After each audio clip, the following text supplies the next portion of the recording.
a perigosa reputação dessa nova seita vinda da Judéia.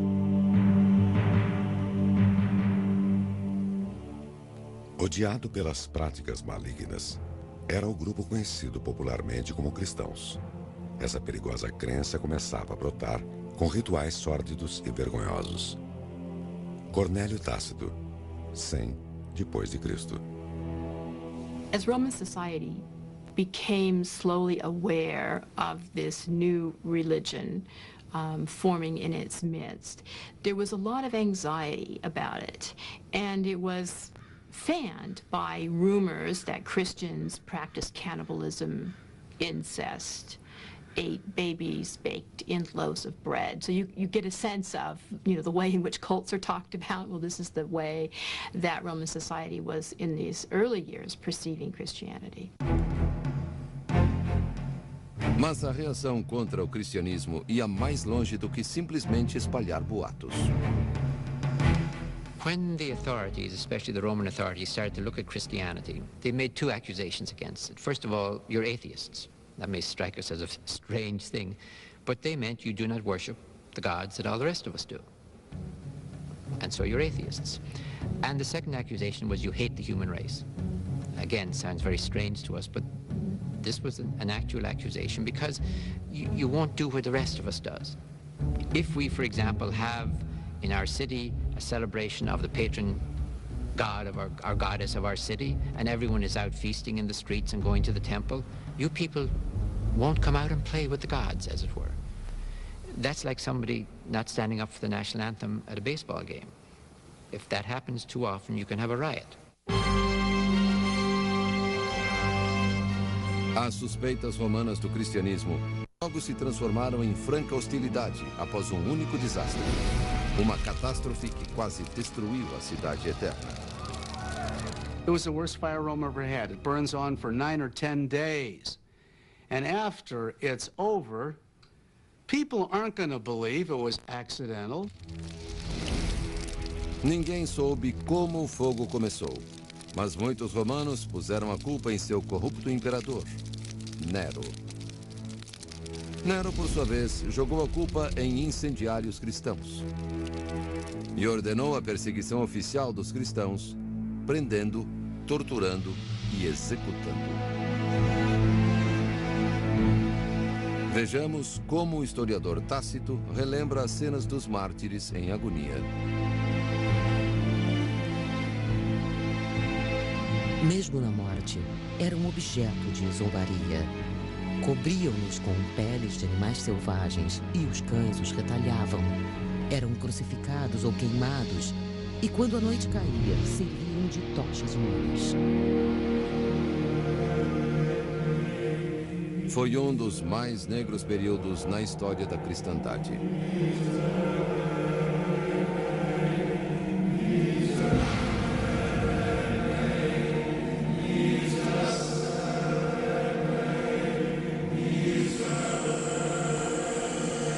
Crucifixões e degolas deram lugar a execuções públicas no Coliseu, onde os cristãos eram frequentemente atacados por animais selvagens ou forçados a lutar com gladiadores para divertimento da plateia.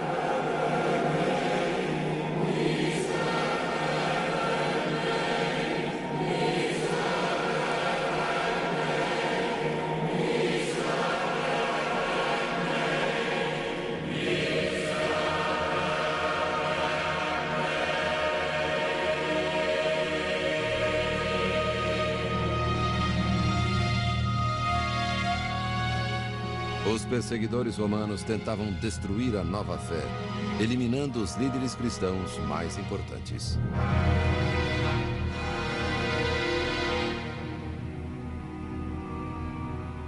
What the Roman Empire did was pick the leaders. It made it very clear there's us and there's them.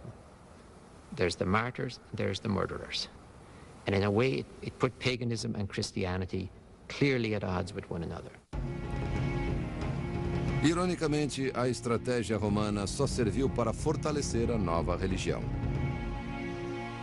Uma crônica descreve as perseguições, dizendo: o sangue dos mártires foi derramado pela nova fé. Paulo de Tarso, que ficara sob custódia em sua casa, foi decapitado por ordem das autoridades. Simão Pedro foi crucificado publicamente na mesma época. Dizem que, sentindo-se indigno de ter a mesma morte que seu mestre, Pedro solicitou que fosse crucificado de cabeça para baixo.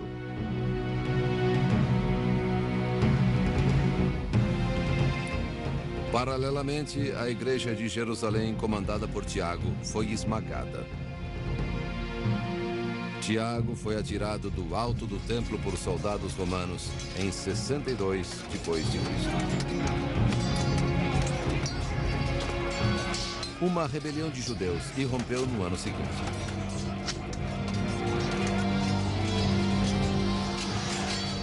Legiões romanas caíram sobre Jerusalém e queimaram-na por completo em 70 depois de Cristo. O templo judeu foi demolido e seu povo subjugado.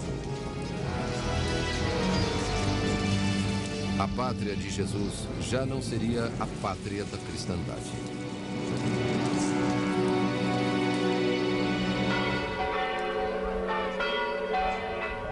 E assim continuou pelos 100 anos seguintes. Os cristãos tentados a divulgar a palavra de Jesus, enquanto os romanos esporadicamente os perseguem e matam. A tradição conta que os cristãos sobreviveram a esse tempo negro, buscando refúgio nos subterrâneos, literalmente sob a terra. Estas eram as catacumbas, túmulos de famílias, serpenteando sob as ruas fora dos antigos muros de Roma. As catacumbas abrigaram as primeiras igrejas cristãs na capital do Império. Até pouco tempo, pensou-se que as catacumbas eram santuários secretos de cristãos perseguidos. Contudo, estudiosos descobriram que as catacumbas não eram usadas apenas por cristãos, mas eram o túmulo tradicional de romanos pagãos.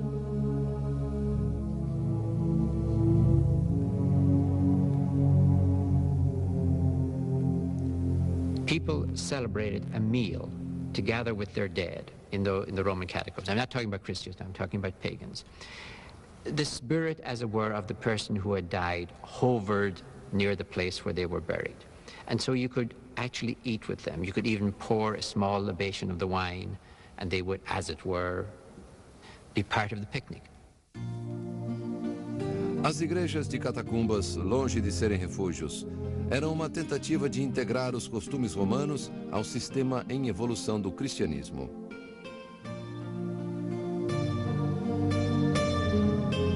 À medida que as práticas cristãs iam se romanizando, as perseguições diminuíam. A nova religião crescia.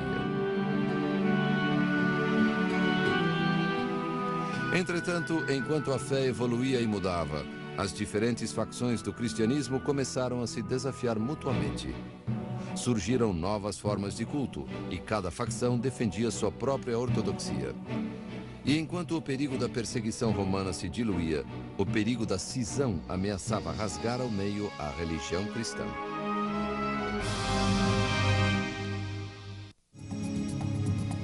Você está assistindo Cristianismo, o primeiro milênio, parte 1.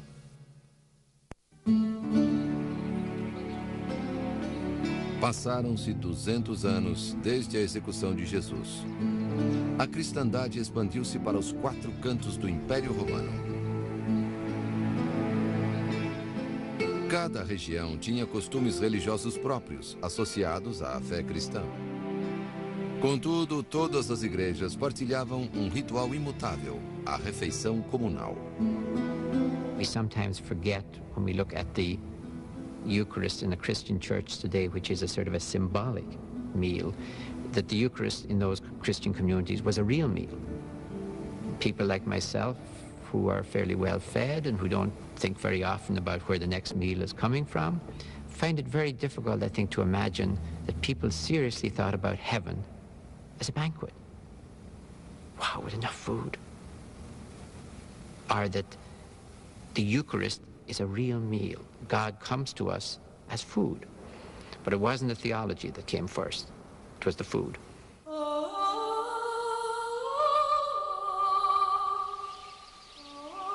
Uma refeição comunal cristã era geralmente servida numa casa. Isso conduzia a uma estrutura de poder inteiramente diferente da que existe hoje. Frequentemente, as primeiras igrejas cristãs eram dirigidas por mulheres. House churches were presided over by the householder, which could be the father of the household or the mother of the household. The household really was considered woman's domain. So in the house churches, we're in a social space that recognizes and is quite comfortable with women's authority. Líderes femininos eram parte da grande diversificação que marca o início da cristandade. Rituais e costumes podiam variar de cidade para cidade, de país para país. Contudo, com o crescimento do cristianismo, tal diversidade começou a ser vista como ameaça. Os cristãos ainda eram perseguidos em todo o império. E muitos acreditavam que uma frente unida era necessária para a sobrevivência da nova religião.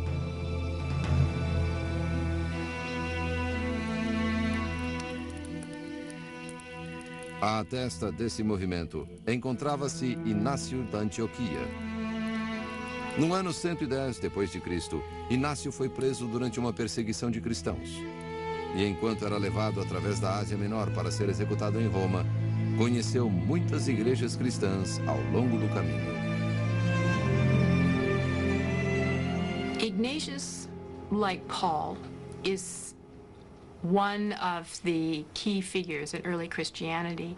He's working to centralize the authority over Christians in a town under a single person. There's a move to consolidate all of those little house churches into one larger organization. One of the movers in this direction was to bring a central authority to this collection of house churches in the form of a bishop. Inácio propunha uma estrutura para a igreja, baseada no governo de uma cidade romana. A congregação cristã seria a cidade, e o bispo, o administrador. Desse modo, as igrejas começam a se assemelhar à municipalidade romana dentro do império da cristandade.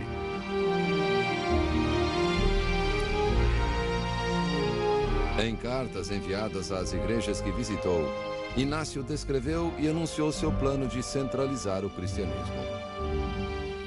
Deveis seguir o bispo como Jesus seguiu o Pai. Seguir os idosos, como faríeis com os apóstolos. E respeitar os diáconos, como respeitais as leis de Deus. Aquele que honrar o bispo será honrado por Deus. Mas aquele que agir sem conhecimento do bispo estará a serviço do diabo. Inácio de Antioquia, 110 d.C. A expansão do cristianismo seguiu as rotas dos apóstolos de cidade a cidade. Essa religião urbana seria agora governada segundo os padrões cívicos da mais poderosa cidade do mundo, da Roma Imperial. A mulher perdeu o poder que havia alcançado nos inícios da igreja. Roma, de modo geral, não permite às mulheres ocupar posições de chefia. Consequentemente, o cristianismo seguiu seu exemplo. A influência da cultura romana teve efeito profundo no pensamento cristão. Os primeiros escritores cristãos e teólogos, como Justino o Mártir, Clemente de Alexandria e Orígenes, usaram a lógica e a filosofia clássica para formular aquilo que acreditavam ser a teologia cristã definitiva. O século IV d.C. é conhecido como a Idade de Ouro da teologia cristã. O teólogo Tertuliano explica eloquentemente sua fé a filósofos romanos. Deus criou o universo com sua palavra, razão e poder. Vós, filósofos, concordais que o Criador seria o Logos, isto é, o Verbo e a razão. O Verbo, como sabemos, foi produzido por Deus e, portanto, é chamado de Filho de Deus. Theology is essentially the use of philosophy to try to understand God. And after the year 200, it became very clear that Christian thinkers were going to use Greek philosophy to try to establish the truth about God. Now, that means that the truth about God becomes almost as important, and sometimes practically more important, than the actual worship of, love of, practice of the religion. A nova fé enfatizava mais do que uma teologia intelectual. Oferecia solidariedade e apoio comunal num império em rápida mutação. Era uma âncora de fé e solidez num mundo em transformação. This was an encounter with ultimate reality in the person of God who was living with them. There was an appeal to Christian faith that still exists today. The appeal of the truth and love being put together in a wonderful package where it's believable and it's convincing, and on the other hand, it makes you a different person. And lots of people saw that and said, I like that. I like that. Tell me more about it. This sounds good. A nova fé invade a população do império, de escravos a camponeses, de famílias de classe média a famílias senatoriais. There were enormous changes taking place within Christian communities. Christianity was now penetrating into the upper classes. The leadership of the churches came more and more from the municipal elites. The organization of the church is much more like the city council. The Christian communities are seeing themselves much more as an independent community, almost as a political entity. Christianity bought into the political and social status quo. Without this kind of concern for political power, it is not clear that Christianity would have survived. But what is intriguing and fascinating and provocative about this is, at what price did it buy into this power? At what cost did it buy into hierarchy? At what cost did it compromise some of the values of Jesus in order to be successful as a religion? Justamente quando o cristianismo mais florescia e crescia, sofreria a pior de todas as perseguições. Em 303 d.C., o imperador Diocleciano proclamou que Apolo, Deus Sol, falara com ele. De acordo com Diocleciano, Apolo se zangara com o surgimento do novo Deus cristão em Roma. E assim teve início uma horrenda carnificina do cristianismo. O objetivo era nada menos do que exterminar a nova religião. Eliminar todo e qualquer cristão do mundo mediterrâneo. A solução final para cristãos.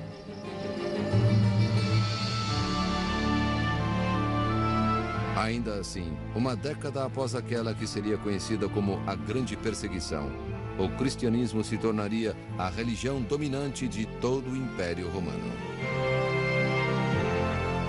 O que teria causado esta extraordinária e até milagrosa reviravolta? Como aquela pequenina seita judaica, vinda dos confins do Império, chegou a dominar Roma, o Mediterrâneo e toda a Europa.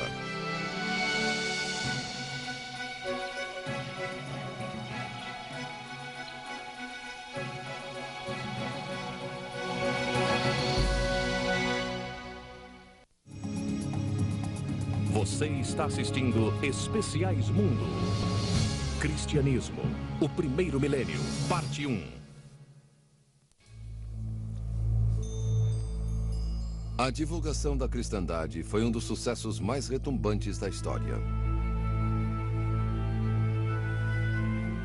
Em menos de 300 anos, o cristianismo saiu de um canto obscuro da Palestina e se espalhou por todo o Império Romano. Durante séculos de perseguição e repressão, o cristianismo não sobreviveu apenas. Ele floresceu. Agora, 300 anos após a morte de Jesus, a igreja cristã enfrentava a ameaça de ser aniquilada por um novo e vingativo imperador. Mas a nova fé logo viraria a mesa de seus opressores. O cristianismo estava prestes a conquistar o próprio Império Romano.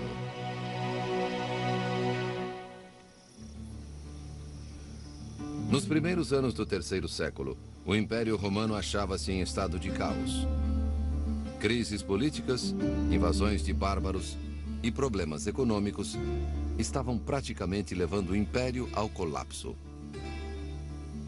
As brigas políticas internas tornaram-se mortais. 22 imperadores haviam reinado em apenas 15 anos. Desses, 20 sofreram morte violenta. Em 285 d.C., Diocleciano assumiu o comando e reorganizou todo o império em bases militares. Dividiu o imenso império em dois, o Oriente e o Ocidente, numa tentativa de evitar que seus rivais se insurgissem. Essa divisão acabou criando mais problemas do que solucionando-os. Diocletian set up what's called the Tetrarchy. There were now going to be two emperors, a Western emperor and an Eastern emperor. They'd be called Augustus or Augusti. Each of them would have under them an heir apparent called the Caesar. So you had 2 and 2.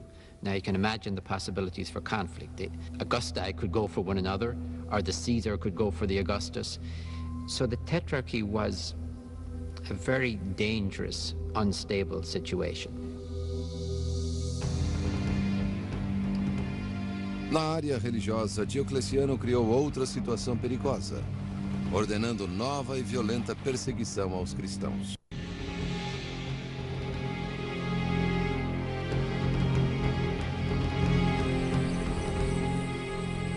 Em 312 d.C., a instável estrutura de poder do Império dividido acabou ruindo. Constantino, ex-soldado, foi nomeado César do Oeste. Confiaram-lhe as mais longínquas possessões do Império, incluindo a cidade inglesa de York. Daí, Constantino partiu para a conquista do poder. Com suas legiões, marcha rumo ao sul e atravessa a Europa com a intenção de depor o imperador. A 12 quilômetros de Roma, perto da ponte Milviana, Constantino fez uma pausa. Era a véspera da maior batalha de sua vida, a batalha pelo controle do império.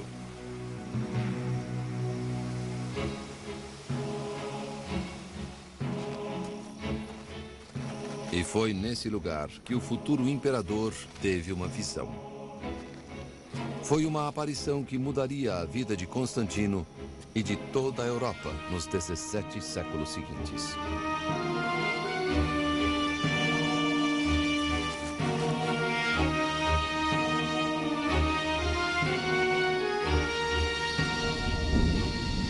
Ao erguer os olhos, Constantino viu uma cruz no sol.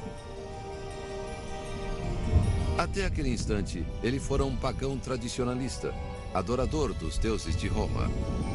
Mas agora confrontava-se com aquele símbolo milagroso da religião proibida. E ao mesmo tempo, ouviu uma voz portentosa anunciando seu destino. And then he hears the voice say to him, "You are to conquer in this sign." And so he realizes that it's through Christ that he's going to win this battle. The battle is completely successful. They beat the opponent. He is established as the sole emperor of the western part of the empire. And ever after that, he's a Christian. E foi assim que a pequenina seita de um rebelde de Jerusalém conquistou o Império Romano. A conversão de Constantino é marco decisivo na história do cristianismo. Constantino, de imediato, recompensa sua nova religião através do Edito de Milão, onde declara oficialmente sua tolerância à nova religião por todo o Império. As perseguições romanas foram abolidas por completo.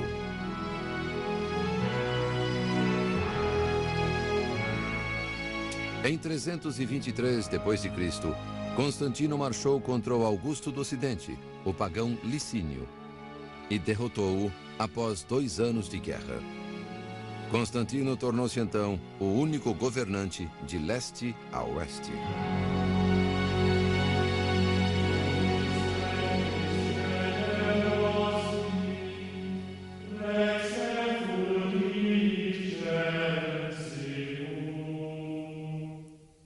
As cerimônias que celebraram a reunificação do Império foram cristãs.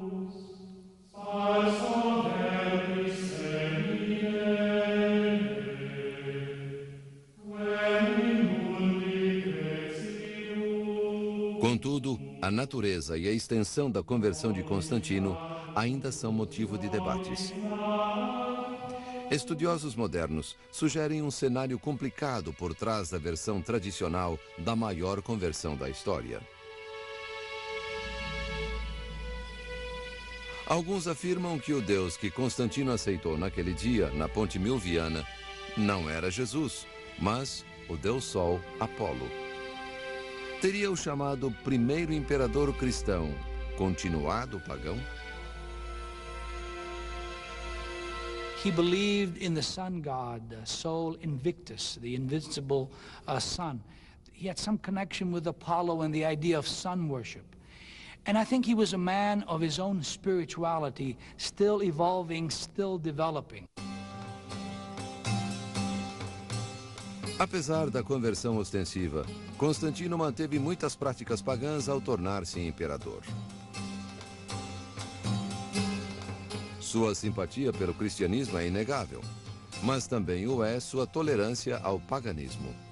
Suas moedas mostram a efígie do Deus Sol. Constantino exige que os cristãos mudem o dia de descanso, o hebraico Sabá, para domingo, dia do Sol. E vale lembrar que Constantino não foi batizado cristão, a não ser em seu leito de morte.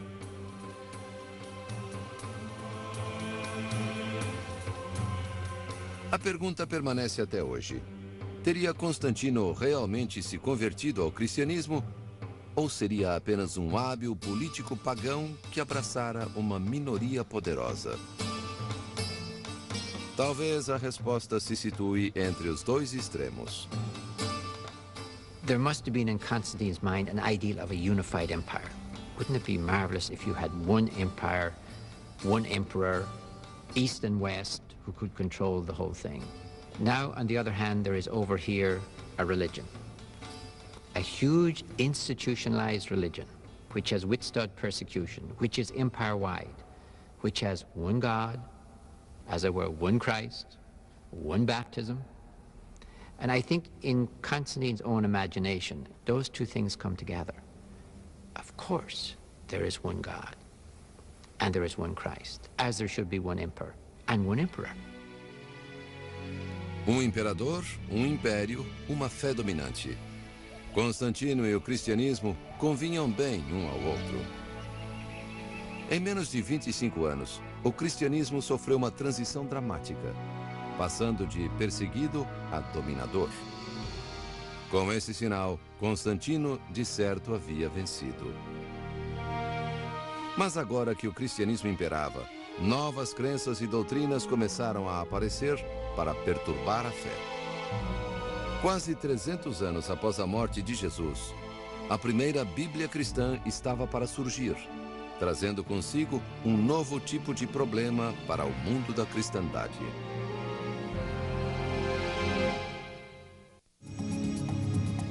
Você está assistindo Especiais Mundo.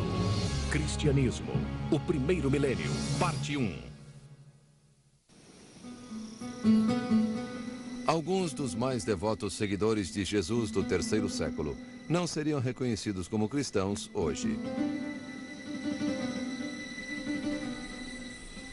Muitas facções tinham crenças místicas no início da cristandade, que hoje seriam chamadas de gnósticas, de gnose, conhecimento secreto. The earliest members were called Gnostics, who had this wild alternative theology to Christianity, which had all kinds of secret recondite formulas about a great mother goddess who was in charge of